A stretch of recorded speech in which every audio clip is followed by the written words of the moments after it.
বিজেপিদের ক্ষমতা নেওয়ার সাথে দেখলাম যে সারা বাংলাদেশে নয় সারা বিশ্বে ট্রাম্প প্রশাসনের টেরিফ নিয়ে একটা উত্তাল ঢেউ চলছে। সেই ঢেউয়ের ধাক্কা বাংলাদেশও মোটামুটি চরমভাবে আঘাত করছে। আমরা প্রথমে যেভাবে বাংলাদেশ থেকে যদি গার্মেন্টস সেক্টরের কোনো মাল আমরা আমেরিকা শিপমেন্ট করলে আমাদের 17% ডিউটি তারা পে করতো, যদি আমরা করতাম না তারা পক্ষান্তরে তারা কিন্তু এই প্রাইসটা আমরা কমাই দিত, বিকজ যে ওখানে খরচ আছে। পরবর্তী এসে যেটা করলো 10% দিয়ে 3% লিড টাইম দিল নেগোসিয়েট করার জন্য, তাহলে 17 থেকে 27 ছিল তখন। ওই সময় কিন্তু আমরা একটা বায়াদেশ নেগোসিয়েট করতে হয়েছে একটা পার্সেন্টেজ দিয়ে। পরবর্তীতে আপনি খুব দেখেছেন যে শ্বাসরুদ্ধকর পরিস্থিতি পার করে আমরা শেষ পর্যন্ত আমাদের বর্তমান সরকারের যারা আছেন তাদের অক্লান্ত পরিশ্রম, বিজিএমই, বিকিএমই, স্টেক হোল্ডার যারা আছে, রাজনৈতিক দল সবাই মিলে কিন্তু একটা সহনীয় পর্যায়ে আমরা করে বলবো যে আলহামদুলিল্লাহ আমরা ভালো আছি। বাংলাদেশের ইতিহাসটা আপনার জানা আছে যে আমরা দীর্ঘ 16টি বছর একদলীয় একটা শাসনামলের মধ্যে ছিলাম এবং তারা দেশটাকে এককভাবে শাসন করে গিয়েছে তাদের নীতি অনুযায়ী, তাদের গোল কাদা কীভাবে দিবে এভাবে করতে গিয়ে কিন্তু আমরা ব্যবসা বাণিজ্যে অত বেশি সুবিধা করতে পারি নাই, কিছু সংখ্যক লোক ছাড়া। সাধারণ জাতিকে বুঝায় তারা কিন্তু ভালো অবস্থা ছিল না। এবং গত বছরগুলিতে আপনি গত 18 বছর 16 বছরের মধ্যে দেখেন রিসেশনে ছিলাম আমরা একবার, আমরা ইউক্রেন যুদ্ধে ছিলাম, আমরা আপনার কি যে বলে করোনায় আক্রান্ত ছিলাম, এবং আমরা সর্বশেষ যে মিডল ইস্টের যে যুদ্ধটা ইসরায়েল এবং যে ইয়ের সাথে যে যুদ্ধটা হয়ে গেলো, সব কিছু মিলে আমাদের একটা উত্তপ্ত পরিস্থিতি। এরপর আন্দোলন করতে গিয়ে দেশের অনেক ব্যাংক খাত লুটের কারণে বা আমাদের যে রেট হু হু করে বেড়ে গেল, সব কিছু আমরা ভালো অবস্থায় নাই। কিন্তু সবাই আমরা মনে করেছিলাম যে এই সরকার, বিপ্লবী সরকার বলুক আর আন্দোলনের সরকার বলুক, 5ই আগস্টের এই সর্বসাধারণের সম্পৃক্ততায় যে সরকার গঠন করেছে, আমরা খুব আশাবাদী ছিলাম যে এই সরকারের আমলে এবং সবার সাথে আলোচনা করে, যেহেতু ওয়ান কাইন্ড অফ জাতীয় সরকারের মতোই এইটা, যে সবার সম্মতিক্রমেই সরকার গঠন হয়েছে, আমরা হয়তো একটা স্থিতিশীলতা খুব অচিরেই দেখতে পাবো।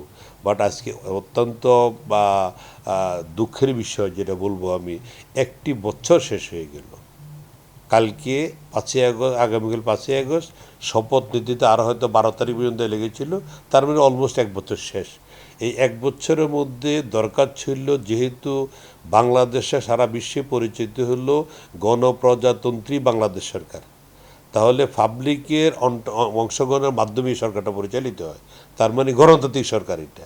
তো বাংলাদেশে এই মধ্যে গণতান্ত্রিক ধারা অব্যাহত নেই, আর গণতান্ত্রিক ধারা অব্যাহত রাখতে হলে সর্বদা নির্বাচিত সরকার আসতে হবে।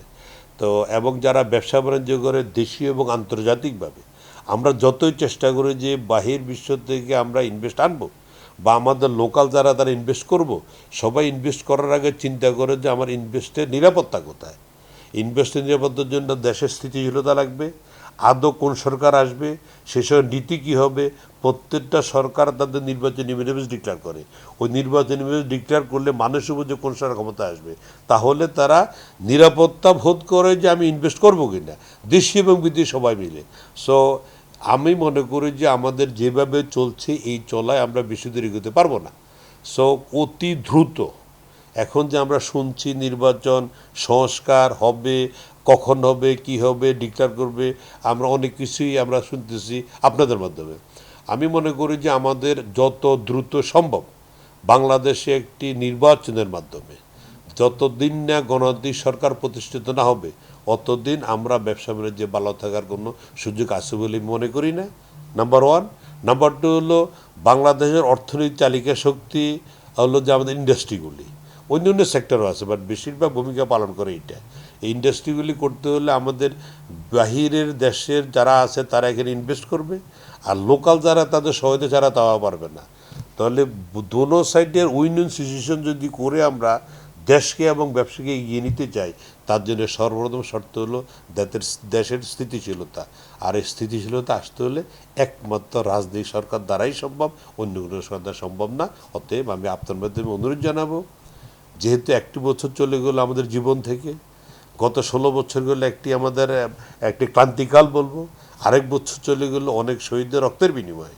সো আমাদের শহীদদের রক্তের বিনিময়ের সাথে আমাদের তাদেরকে শ্রদ্ধা জানিয়ে, সম্মান জানিয়ে অতি দ্রুত তারা যে কারণে রক্ত দিয়েছে, জীবন দিয়েছে, এটি গণতান্ত্রিক দ্বারা অব্যাহত রাখার জন্য।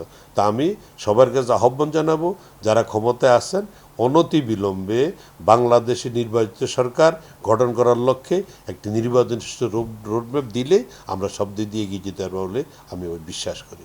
আপনাকে অনেক কৃতজ্ঞতা। আপনাকে অনেক ধন্যবাদ।